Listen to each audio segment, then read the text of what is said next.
Hello everyone. Judicial process foundation paper 3 चं आपलं आजचं हे चौथं लेक्चर आहे.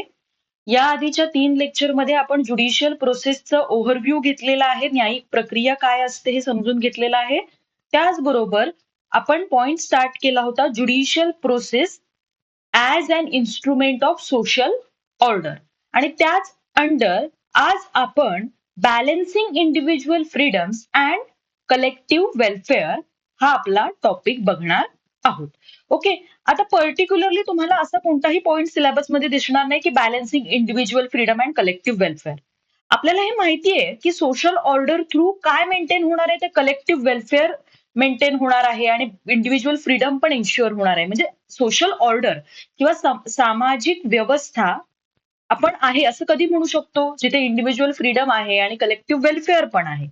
पण पर्टिक्युलरली आपल्या सिलेबसमध्ये असा पॉइंट नसताना सुद्धा आपण इथे का तो इन्क्लूड केलाय? कारण आपल्या या ज्या नोट्स आहेत त्या बेस्ड आहेत प्रिव्हियस इयर क्वेश्चन्स वरती. तुम्ही इथे बघू शकता 2025 साली particularly individual freedoms and collective welfare चा बॅलन्स एक्सप्लेन करण्यासाठी सांगण्यात आला आहे. इल्युस्ट्रेट करायला सांगितलंय. Illustrate how the Supreme Court of India reconciles the balance between individual freedom and collective welfare through landmark judgments. So Mumbai विद्यापीठाच्या LLM च्या पेपरमध्ये 2025 साली आपल्याला हा असा पर्टिक्युलर क्वेश्चन दिसतो. त्यामुळे आपण आपल्या नोट्समध्ये ते इन्क्लूड केलेलं आहे आणि आता आपण ते समजून सुद्धा घेणार आहोत. बेसिकली आपला पॉइंट आहे balancing individual freedom and collective welfare. Individual freedom म्हणजे काय, तर व्यक्तीचं स्वातंत्र्य. प्रत्येक व्यक्तीला स्वातंत्र्य आहे, आपल्याला माहितीये, राईट. पण कलेक्टिव्ह वेलफेअर म्हणजे काय, तर समूहाचं हित किंवा समूहाचं भलं. ओके, मग समूहाचा विचार करताना व्यक्ती आणि समूह अशा दोन्हीचा विचार करून त्यांच्यामध्ये बॅलन्स.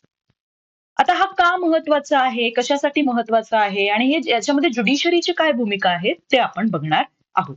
आपल्याला माहितीये, एक साधं एक्झाम्पल जर आपण घेतलं की आपल्याकडे फंडामेंटल राईट्स आहेत, पण ते ऍब्सोल्यूट आहेत का? Freedom of speech and expression आपल्याला आहे, पण ते ऍब्सोल्यूट राईट आहे का तो, की मी काहीही वाटेल ते बोलू शकते? नाही. तिथे पण काय आहेत, रिझनेबल रिस्ट्रिक्शन्स आहेत. सो रिझनेबल रिस्ट्रिक्शन्स का आहेत? कलेक्टिव्ह वेलफेअर साठी आहेत, समूहाच्या हितासाठी आहेत. जिथे जिथे तुम्हाला रिझनेबल रिस्ट्रिक्शन्स दिसतात, मन मानेल तसं आपल्याला काम करता येत नाही किंवा वागता येत नाही. कारण काय, तर कलेक्टिव्ह वेलफेअरसाठी आपल्याकडे रिझनेबल रिस्ट्रिक्शन्स आहेत. फक्त इंडिव्हिज्युअलचं फ्रीडम, फक्त व्यक्तीचं स्वातंत्र्य यावर आपल्या संविधानानं किंवा आपल्या लिगल सिस्टीमनं भर दिलेला नाही आणि त्या अनुषंगानं ज्युडिशियरीने काही न्यायिक निर्णय सुद्धा दिलेले आहेत. In a democratic society like India, maintaining a balance between individual freedom and collective welfare is paramount important. खूप जास्त महत्वाचं आहे डेमोक्रेटिक सोसायटीमध्ये, भारतासारख्या लोकशाही व्यवस्था असलेल्या समाजामध्ये जर ऑर्डर मेंटेन करायची असेल, व्यवस्था अबाधित राखायची असेल, आपण बघा सोशल ऑर्डरच्या अंडर हा पॉइंट बघतोय, त्यामुळे तो मुद्दा विसरायचा नाही. सिलेबसचा पॉइंट काय आहे, judicial process as an instrument of social order. So social order maintain करत असताना इंडिव्हिज्युअल फ्रीडम आणि कलेक्टिव्ह वेलफेअर या दोघांमधील समतोल अत्यंत महत्वाचा ठरतो. स्पेसिफिकली इंडियासारख्या लोकशाही असलेल्या देशामध्ये. Individual freedom refers to rights and liberties guaranteed to citizens. Individual freedom म्हणजे व्यक्तीचं जे स्वातंत्र्य आहे ते रेफर करतोय आपण, ते कशाच्या संदर्भाने आपण म्हणतोय, तर rights and liberties guaranteed to citizen. म्हणजे तुम्हा आम्हाला सिटीजन म्हणून, भारतीय म्हणून जे काही राईट्स मिळतात, जे काही हक्क मिळतात, जे काही लिबर्टीज मिळतात, जे काही स्वातंत्र्य मिळतं, ते सगळं इंडिव्हिज्युअल फ्रीडमच्या अंडर कव्हर होतं. Such as freedom of speech, movement, personal liberty, while collective welfare represent the interest of society as a whole. पण कलेक्टिव्ह वेलफेअर काय कव्हर करतं, तर interest of society as a whole, समाज म्हणून सर्वांचं हित, समूहाचं हित. ओके, व्यक्तीपासून समष्टीपर्यंतचा पूर्ण विचार म्हणजे काय आहे, तर कलेक्टिव्ह वेलफेअर आहे. सगळ्यांचा विचार केला जातोय, including public order, security, morality, social justice. एखादी व्यक्ती जर स्वतःचे हक्क बजावत असेल किंवा स्वतःचे हक्क वापरत असेल आणि त्या हक्क आहेत म्हणून जगत असेल, तर तिने इतरांच्या हक्कांचा पण विचार केला पाहिजे मॉरली. सोशल जस्टिस सुद्धा मेंटेन ठेवलं पाहिजे. आणि पब्लिक ऑर्डर आणि सिक्युरिटीच्या कन्सर्नने सुद्धा कलेक्टिव्ह वेलफेअर मेंटेन करणं गरजेचं ठरतं. कारण तो सोसायटीचा इंटरेस्ट आहे. सर्वांच्या भल्यासाठी म्हणून हे कलेक्टिव्ह वेलफेअर आहे. Indian constitution recognises both the aspects and seeks to harmonize them rather than give absolute dominance to either. Okay, कोणाला तरी एकाचं पारडं जड करणं म्हणजे इंडिव्हिज्युअल फ्रीडम खूप जास्त देऊन ठेवणं किंवा कलेक्टिव्ह वेलफेअरच्या नावाखाली सगळीकडे रिस्ट्रिक्शन्स लागू करणं, या दोन्ही गोष्टी इंडियन कॉन्स्टिट्यूशन मध्ये आपल्याला दिसत नाहीत. आपल्या इंडियन कॉन्स्टिट्यूशन मध्ये एक हार्मोनाइज अप्रोच आपल्याला दिसतो, एक बॅलन्स दिसतो की जो ऍब्सोल्यूट डोमिनन्स पासून दूर जाणार आहे. ऍब्सोल्यूट डोमिनन्स म्हणजे काय? कलेक्टिव्ह वेलफेअरच्या नावाखाली सगळंच कंट्रोल करायला लागणं. आणि दुसरं म्हणजे की इंडिव्हिज्युअल फ्रीडमच्या नावाखाली खूप जास्त फ्रीडम देऊन ठेवणं. राईट. सो या दोन्ही गोष्टी आपल्याला आपल्या कॉन्स्टिट्यूशन मध्ये दिसत नाहीत. आपल्या कॉन्स्टिट्यूशन मध्ये एक हार्मोनाइज अप्रोच आपल्याला दिसून येतो. Fundamental rights particularly under article 19 and 21 ensures personal liberty but they are not absolute. Okay,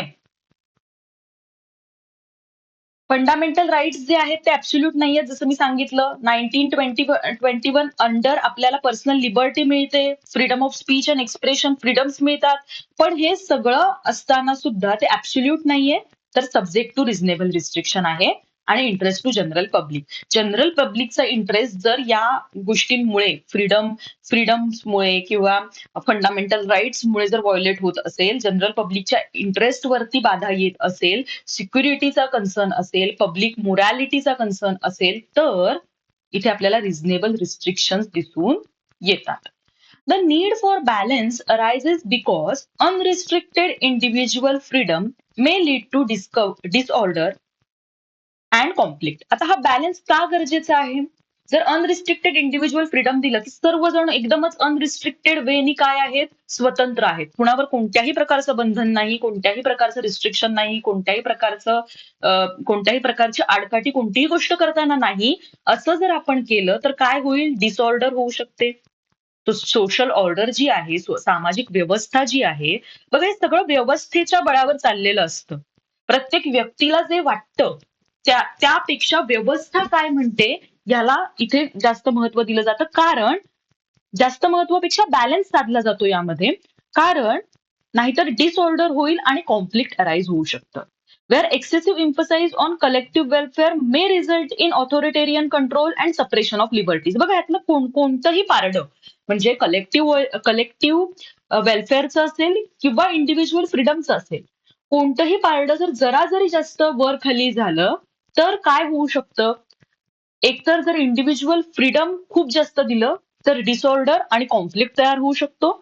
आणि जर कलेक्टिव्ह वेलफेअरच्या नावाखाली कलेक्टिव्ह वेलफेअर वापरत राहिलो तर ऑथॉरिटेरियन कंट्रोल येऊ शकतो किंवा सपरेशन ऑफ लिबर्टीज होऊ शकतात. ऑथॉरिटेरियन कंट्रोल म्हणजे एक सत्ता एखाद्या ऑथॉरिटीच्या अंडर जाणं. राईट. की कलेक्टिव्ह वेलफेअर या गोंडस नावाखाली ऑथॉरिटी प्रमोट करणं किंवा सपरेशन ऑफ लिबर्टीज म्हणजे व्यक्तीच्या स्वातंत्र्याला पूर्णपणे सप्रेस करून टाकणं. तो हे आपल्याला नको असेल तर काय गरजेचं आहे? Need for balance. Therefore a middle path is essential to maintain democratic values and social harmony. त्यामुळे मिडल पाथ अत्यंत गरजेची आहे.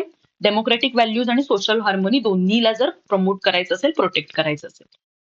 Judiciary plays a crucial role in achieving this balance by interpreting laws in a manner that protects individual rights while also considering societal interest.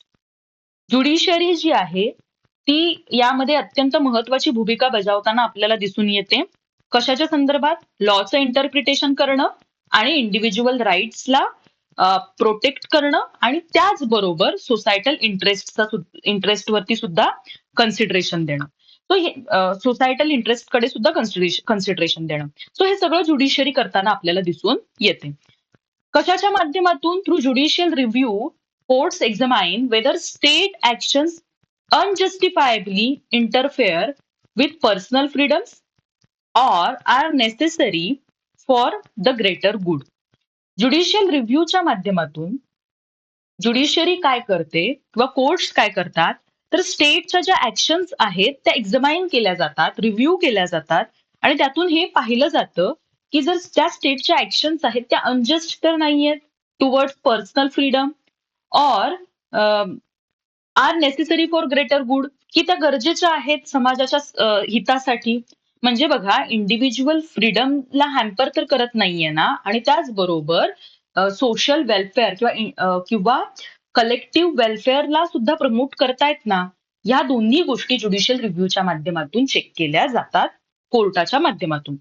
Conflict between individual freedom and collective welfare often arises in areas such as freedom of speech versus public order, right to privacy versus national security, religious freedom versus social reform. बघा, इथे कुठे कुठे आपल्याला या संदर्भातला conflict दिसून येतो. Freedom of speech आहे आणि पब्लिक ऑर्डर आहे. मला माझं मत मांडण्याचं स्वातंत्र्य आहे, मला भाषण आणि अभिव्यक्ती स्वातंत्र्य आहे, पण पब्लिक ऑर्डर बिघडवणारं, समाजातली व्यवस्था बिघडवणारं जर मी भाषण द्यायला लागले तर कलेक्टिव्ह वेलफेअरला काहीतरी बाधा पोहोचणार आहे. Right.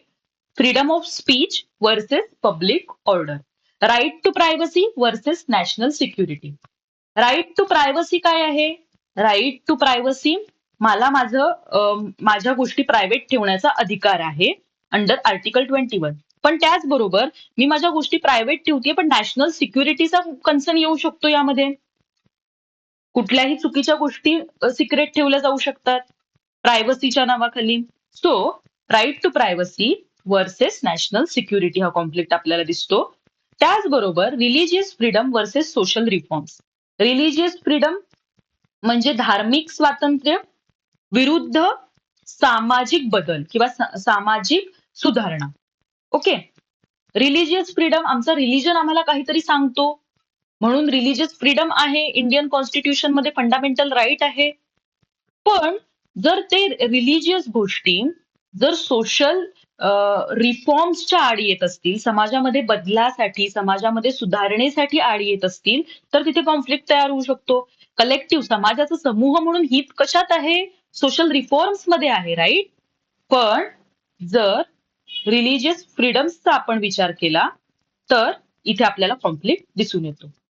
In such situation the court have consistently emphasize the need for a balance approach. या सिच्युएशन्स मध्ये कोर्टानं काय केलंय? कन्सिस्टंटली एम्फसाइज केलंय कशाच्या संदर्भात? बॅलन्ससाठी. बॅलन्स अप्रोच, दोन गोष्टींमधला बॅलन्स साधला पाहिजे असं कोर्ट कंटिन्युअसली सांगत आलेलं आहे. For instance, in Menaka Gandhi versus Union of India, the Supreme Court expanded the scope of personal liberty under Article 21. Article 21 च्या under Maneka Gandhi versus union of India या केसमध्ये सुप्रीम कोर्टानं पर्सनल लिबर्टीचा जो काही स्कोप आहे तो वाढवला होता आणि held that any restriction must be just, fair and reasonable. आणि सांगितलं होतं की कुठलंही रिस्ट्रिक्शन जे लावलं जात आहे, जे कलेक्टिव्ह वेलफेअरच्या दृष्टिकोनातून लावलं जात आहे किंवा समूहाचं हित म्हणून लावलं जात आहे, ते जस्ट असलं पाहिजे, फेअर असलं पाहिजे आणि रिझनेबल सुद्धा असलं पाहिजे. अनजस्ट कुठल्याही रिस्ट्रिक्शनला इंडियन कॉन्स्टिट्यूशनच्या माध्यमातून स्थान नाही, हे कोर्टानं वारंवार आपल्या जजमेंट्समध्ये सांगितलेलं आपल्याला दिसून येतं. Similarly K S Puttaswamy versus union of India या केसमध्ये court recognize the right to privacy. या केसमध्ये कोर्टानं राईट टू प्रायव्हसीला रिकॉग्नाइज केलं as a fundamental right, while also acknowledging that it may be restricted for legitimate state interest. स्टेटचा interest आपण बघितलं ना वरती, कॉन्फ्लिक्ट कुठे अराईज होतो? तर right to privacy versus national security. National सिक्युरिटीचा जर कन्सर्न असेल आणि तुम्ही आमची प्रायव्हसी आम्ही सांगणार नाही, आम्ही काय बघितलंय, असं जर अप्रोच ठेवत असाल तर मात्र इथे रिस्ट्रिक्शन आहे हे आपण लक्षात घेतलं पाहिजे. राईट टू प्रायव्हसी हा सुद्धा ऍब्सोल्यूट राईट नाही आहे. Thus, the balance between individual freedom and collective welfare is essential for ensuring rule of law, preventing arbitrariness, and promoting social stability. समाजामध्ये बेसिकली सोशल ऑर्डरच्या अंडर या सगळ्या गोष्टी येतात ना. सोशल ऑर्डरच्याच अंडर आपण रूल ऑफ लॉ आहे, रूल ऑफ लॉ जिथे आहे तिथे सोशल ऑर्डर आहे असं आपल्याला म्हणता येईल. आर्बिट्ररीनेस नाहीये, सोशल स्टॅबिलिटी आहे, समाज एकदम स्थिर आहे आणि व्यवस्थित फंक्शन करतोय. सो या अशा समाजामध्ये बॅलन्स असतो इंडिव्हिज्युअल फ्रीडम्सचा आणि कलेक्टिव्ह वेलफेअरचा. It reflects the core philosophy of constitution which aims to create a society where liberty and justice coexist in harmony. Indian कॉन्स्टिट्यूशनच्या कोअर फिलॉसॉफीमध्ये आहे की जे एम करतंय आपलं भारताचं जे संविधान आहे त्याचं ध्येय आहे की अशी सोसायटी क्रिएट करायची जिथे लिबर्टी म्हणजे एक स्वातंत्र्य, व्यक्तीचं स्वातंत्र्य आणि जस्टिस आणि न्याय हे दोन्ही सोबत राहत असतील, सोबत को एक्झिस्ट असतील. त्यांचं को एक्झिस्टन्स आपल्याला बघायला मिळेल, liberty and justice. Okay, so ही कोअर फिलॉसॉफीमध्ये आहे इंडियन कॉन्स्टिट्यूशनच्या. इथे आपण हे बघितलं की balancing individual freedom and collective welfare का गरजेचं आहे. हा बॅलन्स का इम्पॉर्टंट आहे. हा बॅलन्स इम्पॉर्टंट आहे कशासाठी, तर आपल्या सोशल ऑर्डरसाठी. राईट, आपला हा जो पॉइंट आहे judicial process as an instrument of social order. So या सोशल ऑर्डरसाठी म्हणून आपल्याला ज्युडिशियल प्रोसेसची गरज असलेली आपल्याला दिसून येते. आणि ज्युडिशियल प्रोसेस काय प्रमोट करते, balance between individual freedom and collective welfare. हा पॉइंट आपण आता पाहिला. नेक्स्ट क्लासमध्ये आपण डॉक्ट्रिन ऑफ प्रपोर्शनॅलिटी बघूयात. ठीक आहे, आता इथेच थांबूयात. डॉक्ट्रिन ऑफ प्रपोर्शनॅलिटी हा सुद्धा judicial process as an instrument of social ऑर्डरचाच भाग आहे. पार्ट 3 असेल आपला तो. पहिल्यामध्ये आपण judicial process as an instrument of social order हा पॉइंट ओव्हरऑल समजून घेतला होता. त्यानंतर आज आपण balance between individual freedom and collective welfare पाहिलं. नेक्स्ट क्लासमध्ये आपण डॉक्ट्रिन ऑफ प्रपोर्शनॅलिटी बघूयात आणि overall judicial process as an instrument of social ऑर्डरची समरी पाहूयात. ठीक आहे, आतापुरतं आपण इथेच थांबूयात. भेटूयात नेक्स्ट क्लासमध्ये. थँक्यू.